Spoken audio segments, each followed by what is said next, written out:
Of Indian economy. तो इसमें हमारा जो फर्स्ट टॉपिक है वो है rural employment generation programme, REGP। Rural employment generation programme हमारी गवर्नमेंट द्वारा लॉन्च किया गया to alleviate poverty from our country. हमारी कंट्री से पॉवर्टी को रिमूव करने के लिए हमारी गवर्नमेंट ने rural employment generation programme launch किया ऑन 1 अप्रैल 1995। और ये जो प्रोग्राम था ये सेल्फ एम्प्लॉयमेंट प्रोग्राम था और इस प्रोग्राम के अंडर कोई भी पर्सन अपना बिजनेस शुरू करने के लिए, स्मॉल लेवल पे अपना बिजनेस शुरू करने के लिए फाइनेंशियल हेल्प ले सकता है in the form of loan from bank. अपना कोई भी बिजनेस शुरू करने के लिए बैंक से लोन ले सकता है। और जो रूरल एम्प्लॉयमेंट जनरेशन प्रोग्राम है it was implemented by Khadi and village industries commission. Next हमारा जो प्रोग्राम है वो है national food for work programme. National food for work programme भी हमारी गवर्नमेंट द्वारा लॉन्च किया गया इन 2004 में। और ये जो प्रोग्राम है ये हमारा सबसे पहले शुरू किया गया इन 150 मोस्ट बैकवर्ड डिस्ट्रिक्ट, जो हमारी कंट्री के बहुत ज्यादा पिछड़े हुए जो जिले हैं वहां से ये प्रोग्राम शुरू किया गया। ये हमारा सेंट्रली स्पॉन्सर्ड स्कीम है। इसमें जो 100% जो एक्सपेंडिचर है वो हमारे सेंट्रल गवर्नमेंट द्वारा सहन किया जाता है। और इसमें जो सेंट्रल जो गवर्नमेंट है वो फूड प्रोवाइड करती है स्टेट गवर्नमेंट को, ताकि जो बहुत ज़्यादा जो बिलो पॉवर्टी लाइन जो लोग हैं उनके खाने पीने की जो ज़रूरत है, जो उनकी बेसिक नीड्स है उसको पूरा किया जा सके। और ये जो national food for work programme है ये 2005 में इसको मनरेगा में मिला दिया गया। MNREGA Mahatma Gandhi national rural employment guarantee act. और इस मनरेगा एक्ट के अकॉर्डिंग रूरल एरियाज में जो भी अनस्किल्ड जो वर्कर्स होते हैं, अनएजुकेटेड जो वर्कर्स होते हैं, उनको minimum 100 days in a year job provide की जाती है। और इसमें मोस्टली जो वर्क है वो अनप्रोडक्टिव वर्क होता है, क्योंकि जो वर्कर्स होते हैं वो अनस्किल्ड वर्कर्स होते हैं। तो इसमें मोस्टली जो मेन पर्पज है गवर्नमेंट का वो जो गरीब लोग हैं उनकी हेल्प करना, उनको मिनिमम 100 डेज की जॉब प्रोवाइड करना ताकि उनकी जो जरूरतें हैं वो पूरी हो सके। लेकिन इसके अंदर जो काम किया जाता है वो अनप्रोडक्टिव वर्क होता है, यानी कि गड्ढे खोदना और फिर उसको भर देना। जबकि जो मेन पर्पज है इसका वो प्रोडक्टिव वर्क होना चाहिए। मनरेगा के अंदर जो वर्कर्स काम करते हैं उनसे ब्रिज, रोड बनवाए जाने चाहिए ताकि हमारी कंट्री का जो इंफ्रास्ट्रक्चर है वो डेवलप हो, यानी कि प्रोडक्टिव वर्क इसमें करवाया जाना चाहिए। नेक्स्ट हमारा जो टॉपिक है वो है trickle down effect. Trickle down effect ये हमारी एक अप्रोच है। हमने जो पिछली क्लासेस में पढ़ा था कि गवर्नमेंट की 3 अप्रोचेस थी to alleviate poverty from our country, जिसमें जो फर्स्ट अप्रोच थी वो हमारी थी GDP approach. GDP approach means कि गवर्नमेंट का ये मानना है कि जैसे जैसे हमारी कंट्री में जीडीपी ग्रोथ होती है वैसे वैसे हमारी कंट्री से पॉवर्टी एलिविएट होती है।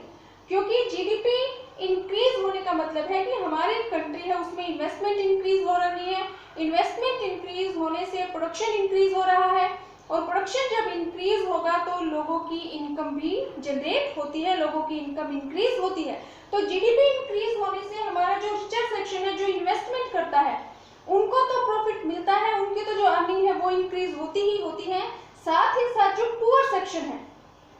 उसकी भी इनकम जनरेट होती है, क्योंकि जब हमारी कंट्री की जीडीपी ग्रोथ होती है तो जीडीपी ग्रोथ मीन्स कि हमारी कंट्री का जो प्रोडक्शन है वो इंक्रीज हो रहा है, और जो प्रोडक्शन इंक्रीज होता है तो जो वर्क फोर्स है, हमारी जो लेबर है, उनको काम मिलता है, एम्प्लॉयमेंट मिलता है, और एम्प्लॉयमेंट मिलने से लोगों की इनकम जनरेट होती है। तो उसी को हम ट्रिकल डाउन इफेक्ट बोलते हैं कि हमारी जीडीपी इंक्रीज होने से हमारी कंट्री से पॉवर्टी को रिमूव किया जा सकता है। लेकिन एक्चुअल में ऐसा हुआ नहीं है, क्योंकि हमारी कंट्री की जो जीडीपी ग्रोथ है वो इंक्रीज हो रही है, हमारी कंट्री की जो जीडीपी है वो इंक्रीज हो रही है, लेकिन हमारी जो कंट्री की डेवलपमेंट है वो जॉबलेस ग्रोथ है। हमारी कंट्री की ग्रोथ तो हो रही है, लेकिन जो लोग हैं उनको एम्प्लॉयमेंट नहीं मिल रही। तो इसीलिए ये जो ट्रिकल डाउन जो इफेक्ट है या जो जीडीपी जो अप्रोच है गवर्नमेंट की, इससे हमारी कंट्री में जो पॉवर्टी है इससे एलिविएट नहीं हो पा रही। नेक्स्ट वाला जो टॉपिक है वो है डिसेंडिंग इनटू पॉवर्टी, कि हमारे यहाँ पे जो भी न्यू इकोनॉमिक पॉलिसी हमारी गवर्नमेंट ने अडॉप्ट की है, लिबरलाइजेशन, प्राइवेटाइजेशन एंड ग्लोबलाइजेशन, तो उसकी वजह से हमारी कंट्री की जीडीपी ग्रोथ तो हुई है, हमारी कंट्री में प्रोडक्शन इंक्रीज हुआ है, इनकम भी इंक्रीज हुई है, पर कैपिटा इनकम भी हमारे यहाँ की इंक्रीज हुई है, लेकिन बावजूद उसके भी हमारे यहाँ के जो मेनली हम कहेंगे जो फार्मर्स हैं वो अब भी हमारे पॉवर्टी लाइन के नीचे हैं और धीरे धीरे पॉवर्टी लाइन के नीचे जा रही है, क्योंकि ग्लोबलाइजेशन की वजह से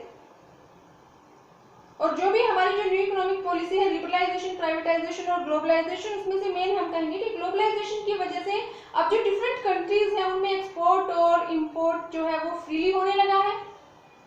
और जो भी डिसीजंस हैं वो to produce, how to produce and for whom to produce, ये जो इकोनॉमिक डिसीजंस हैं ये सारे के सारे हमारे मार्केट फोर्सेस पर छोड़ दिए गए हैं, यानी कि जिस चीज की मार्केट में डिमांड होती है उसी चीज का प्रोडक्शन किया जाता है। तो इसी तरह से हमारी कंट्री से एक्सपोर्ट, हमारी कंट्री के इंक्रीज होने की वजह से हमारे जो फार्मर्स हैं वो हमारे जो फूड क्रॉप्स है उनकी बजाय कमर्शियल क्रॉप्स का प्रोडक्शन करने लग गए हैं, और जो कमर्शियल जो क्रॉप्स है उनका प्रोडक्शन करने में जो कॉस्ट आती है वो ज्यादा आती है। तो हमारे यहाँ के जो फार्मर्स हैं मोस्टली वो गरीब हैं, तो जिसकी वजह से वो इतनी ज्यादा जो कॉस्ट लगती है कमर्शियल फार्मिंग में उसके लिए उनको लोन लेना पड़ता है और वो ऋण के बोझ में डूबे चले जाते हैं, क्योंकि अब एक्सपोर्ट और इंपोर्ट फ्री होने से दूसरी कंट्रीज से जो फूड ग्रेन्स है वो इंपोर्ट होता है, तो हमारे यहाँ के जो फार्मर्स हैं वो जो प्रोडक्शन करते हैं तो उनको अपनी फसलों के अच्छे प्राइस नहीं मिल पाते, यानी कि हमारे जो फार्मर्स हैं उनको फॉरेन की जो क्रॉप्स है, जो फॉरेन से हमारे यहाँ पे जो इंपोर्ट होकर जो फूड ग्रेन्स आता है तो उससे कंपटीशन करना पड़ता है। दूसरा, हमारे यहाँ की जो गवर्नमेंट है पहले वो हमारी जो एग्रीकल्चर सेक्टर है उसमें इन्वेस्टमेंट करती थी, लेकिन पिछले 2 डिकेड से जो गवर्नमेंट ने जो इन्वेस्टमेंट करती थी एग्रीकल्चर सेक्टर में उसको कम कर दिया है, और जो पहले गवर्नमेंट सब्सिडी प्रोवाइड करती थी फार्मर्स को chemical fertilizers, insecticide, pesticide use करने के लिए, तो वो जो सब्सिडी है वो भी हमारी गवर्नमेंट ने कम कर दी है। तो इसीलिए जो फार्मर्स की जो कंडीशन है वो दिन ब दिन खराब होती जा रही है और वो पॉवर्टी लाइन के नीचे जाते जा रही है। और अगर हम बात करें स्टेट्स की जिसमें से कि आंध्र प्रदेश और महाराष्ट्र की, तो वहाँ पे बहुत सारे जो किसान हैं वो सुसाइड कर रहे हैं इसी ग्लोबलाइजेशन की वजह से, कि जो फार्मर्स हैं उनको अब कमर्शियल फार्मिंग करनी पड़ रही है और गवर्नमेंट से जो हेल्प पहले उनको मिलती थी वो अब काफ़ी कम हो चुकी है। तो गवर्नमेंट को कमर्शियल फार्मिंग के लिए उनकी कॉस्ट ज़्यादा लगती है कमर्शियल फार्मिंग में, जिसकी वजह से उनको लोन ज़्यादा लेना पड़ता है और उनके ऊपर इनका बोझ बढ़ता चला जा रहा है, और जबकि वो अपनी फसलों को बेचने पर जितना प्रॉफिट उनको मिलना चाहिए वो उनको नहीं मिल पा रहा, तो दिन ब दिन ऋण के बोझ में डूबते जा रहे हैं और गरीबी रेखा के नीचे जाते जा रहे हैं, जिससे कि आंध्र प्रदेश और महाराष्ट्र में बहुत सारे किसानों ने सुसाइड भी अटेम्प्ट की है।